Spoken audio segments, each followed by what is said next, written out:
National Geographic Islander 2, Ship Layout and Overview. Hi, I'm Lori, a senior solo traveler, and I recently spent about a week on National Geographic's Islander 2. The Lindblad expedition was billed as a Peru and Galapagos escape, which included Machu Picchu and the Galapagos. The first half of the trip was on land, but we boarded the ship for the second half to see the Galapagos. I have posted several videos on the trip experience and have left links in the description below. For this video, I will focus solely on the ship layout, and at the end of the video, I will share an overview of my stateroom. I'll begin with the lowest deck and work my way up. Here goes. Deck 1, Marina deck. This deck is where they store all the wetsuits, snorkel, and hiking gear. Everyone has their own hangar that corresponds with their stateroom, so once you are issued gear, you have a place to store it. If you walk through this room to the back of the ship, you run into the Zodiac boarding and swim platform. This is usually where we boarded the Zodiacs for excursions. Deck 2, Main deck. There is a small reception desk here. This is where we signed up for excursions that had limited capacities, such as kayaking. To the side of the reception desk is a small library and seating area, as well as a grab-and-go drink and snack station. There was a specialty coffee machine that was kept busy here. On the other side of the ship is the Global Gallery and Chart Room. The Global Gallery is a small boutique which sold items that were created by locals. I love the fact that they gave all the proceeds from these local items back to the communities that created them. The chart room was a bit of a multi-purpose room. It did have maps and a TV monitor where you could follow our progress. However, it also served as a place to display some of the goods that were sold in the gallery. If you step outside on this level, there is a small deck with a few places to sit. Deck 3, Bridge deck. On this level is what they call the Science Hub, which frankly, I didn't see anyone use. It has some comfortable lounge seating, board games, and computers for public use. This level also had a small spa area. You had to sign up fairly early on the voyage to reserve a time slot with the wellness staff, of which there was one person. The medical doctor was also on this level. All services were free, which I think is a great policy.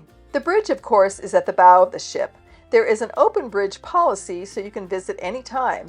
I went in the evening and thought it was especially interesting to see all the gauges lit up at night, and the staff were very friendly and informative. Deck 4, Promenade deck. Most of the daily activities occurred on this deck. The patio cafe is where they had lunch and dinner buffets. It had both indoor and outdoor seating areas. They cooked eggs to order in the morning, and you had a few choices of entrees for lunch that were delivered to your table. They really did try to cater to everyone's needs and dietary restrictions. If you move forward towards the middle of the ship, you run into the Yacht Club restaurant, where nightly dinner was served. There were usually 3 choices for entrees, but you could also ask them to modify the foods if there was any dietary concerns. The service was excellent. I don't drink, however, I did observe that there were usually 2 choices of wine each night and a specialty drink, but you could order anything you wanted, including mocktails. Continuing to move forward on the ship, you run into the Cove. This is where all the briefings and special lectures would take place. This particular cruise itinerary was jam-packed with excursions, so I spent more of my time off the ship than on. Consequently, I did not participate in any of the special lectures. However, each night they had a briefing that would review the next day's agenda. Deck 5, Observation deck. I have to admit, I didn't see this deck until one of my last days on the ship. There is no elevator on the ship, so I hadn't noticed the outdoor stairs leading up to this top deck. I discovered it when they had a special event on the last night. They had set up wine tasting and hors d'oeuvres. The next morning I walked around on the deck to see what else was there. There is a very small pool or jacuzzi. I wasn't sure which since they were draining it. Around the deck there were comfy lounge chairs, tables and chairs, an outdoor shower, a swimsuit spinner, a bar, a grill station, and hammocks. Love the hammock idea. Now, it wasn't exactly sunbathing weather on this trip, so I didn't see anyone just lounging here, but it certainly had possibilities. I know that the morning yoga class was held on this deck. Now, I haven't mentioned the staterooms. Decks 2 and 3 had staterooms with hallways that looked similar to this. There were larger staterooms than mine. I stayed in room 318 and it was as aft as you could go on level 3. I received a special deal for a solo traveler, so I expected a small solo cabin. Instead, I discovered this large stateroom. On one side is a full-size sofa and 2 side tables. There is a small table that could be moved around. The bed was 2 twins pushed together, so it was a legitimate king-size bed. There were end tables on each side. Adjacent to the bed was a built-in desk or vanity table with hairdryer and swing-out magnifying mirror. There was a wide, very shallow drawer beneath the countertop. Next to it was a TV and bank of drawers.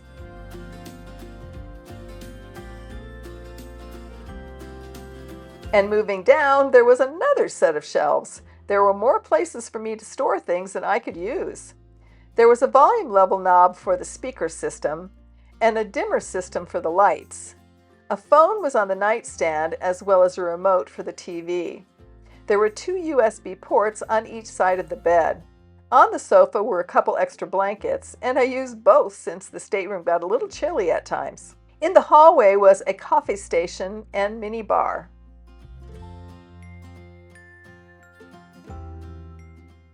There were 2 closets. The first one just had hanging space.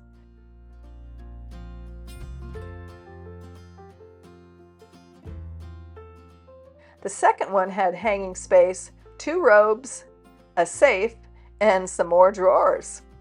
They had a simple-to-use thermostat, and there were a full-length mirror and coat rack that came in very handy. The bathroom was one of the largest I personally have seen on a ship. It had double sinks, a nice shelf above the sink to store your products, and 2 drawers. One was full of bathroom products, but the other one was for your use. Beneath the drawers were 2 shelves for towels and a tissue dispenser in between. The shower was also large by cruise ship standards.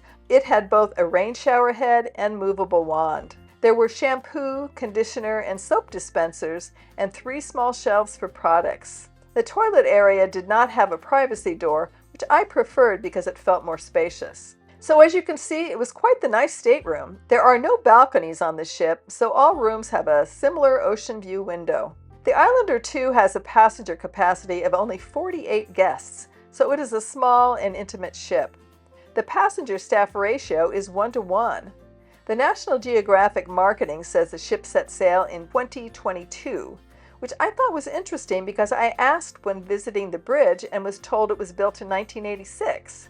I looked online to discover that it was a ship that set sail in 1991, but was refurbished after being purchased by National Geographic. So it did set sail under the National Geographic name in 2022, but it was built much earlier. The furnishings on the ship, however, are certainly updated and modern. As always, if you have questions, feel free to ask in the comments section.